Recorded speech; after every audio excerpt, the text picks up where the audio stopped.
Afterburst. Besides having a cool title, this 1990 game was developed by Dual Corporation and published by... No, it's Messiah, who was also responsible for publishing a bunch of other games with robots in the 80s and 90s. There's a very generic story here. It's all the way in the future year 1998, when countries A and B were waging a secret war on the moon. Come on, you remember back when country A had a base on the moon and an evil country built another moon base secretly to set up a weapon powerful enough to destroy the Earth? What? Don't believe me? It says it right there in the freaking manual. Country A and Country B. There. Or at least, I think it does, as I don't speak a word of Japanese. Nihon. Anyways, Country A sends Super A-class sniper Dusty Hammer, that's you, with his power suit to take out the moon base of Country B before they can use their ultimate weapon, Afterburst, to conquer Earth. How is this done? Why, blowing up all their base computers, which look surprisingly like bombs themselves. You can adjust the angle and power of your shot by holding the B button and jump using the A button. Blow up certain blocks while retaining others to make your way towards the stage computer, all while avoiding a variety of enemies. Stages are timed, but you can simply press start to pause and take a breather while thinking about the best way to complete the level.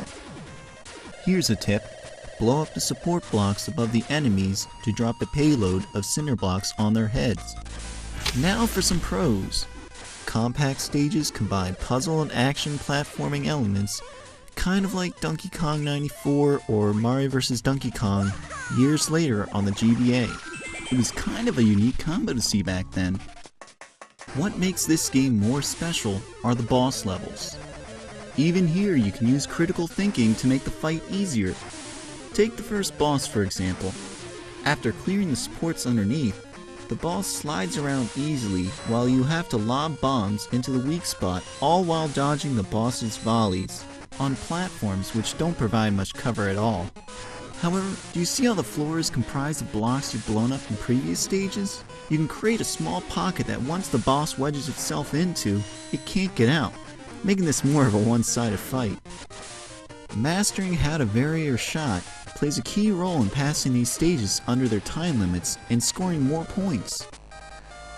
Which, if you fail, you are witness to one of the most heartbreaking game over screens as your tiny digital planet is blown to smithereens while sad music plays. Oh, and hey, robots are cool too. Don't get too excited though, there are some major cons here. The unwieldy amount of slowdown happening with very few things moving or making sound. It's also unthinkable that a level editor or a random level generator was omitted, especially considering how unbelievably short the game is. Only 30 puzzle stages and half as many challenge levels cheapens your experience. How many cell phone games outnumber the amount of blocks you can move and things you can blow up for less than $1? A side effect of the hardware, I guess, controls seem more precise on older Game Boys like Game Boy Pockets, which have mushy buttons rather than the clicky ones on the Game Boy Advance SP. The tact needed when edging on platforms seemed rigid on my Game Boy Advance SP, making your robot feel inoperable at times, like walking on the ground with spiked shoes, but actually the ground beneath you is made out of gum, and you're also underwater. While it's just as easy to nitpick, these small changes could really make playing the game a better experience. Many puzzle stages are one solution deals. You blow up one block before another, and you could end up wasting away with 2 minutes on the clock. The game needs a simple pause screen with the option to reset the level, even with the consequence of losing life. Edges of moving platforms kill you. How annoying it is that you press into the side of a platform as you mount or disembark it only to then explode. I shouldn't have to suffer the paranoia when jumping onto a safe platform. Turtle shells and Goombas in Mario can be used to add height to your jump, but they are not stable platforms the rest of the time. design these platforms to specifically aid progress or not. Being able to fire off more than one shot at a time would make things a lot easier. Instead, you have to wait until that bullet hits its target. I mean, who ever heard of a badass robot that could only fire one bullet? No, guys. I'm finished. The war is still going on. I've done my job. And not dying after clearing a stage would be a plus. Yeah, you heard me. You can still lose even though you've won. After successfully blowing up the computer on a stage, you may let out a sigh of relief, and even do a little wiggle dance on screen with your robot. However, you're still in danger of getting shot, impaled, or even blown up before the score tally screen rolls. Losing after the fact you already won blows. Tell me, why would you reverse the select and cancel buttons after establishing their functionality? Answer is, you wouldn't. The number of times I've rushed into the password screen and fumbled the numbers only because someone decided to be a rebel and switch the confirm button to B.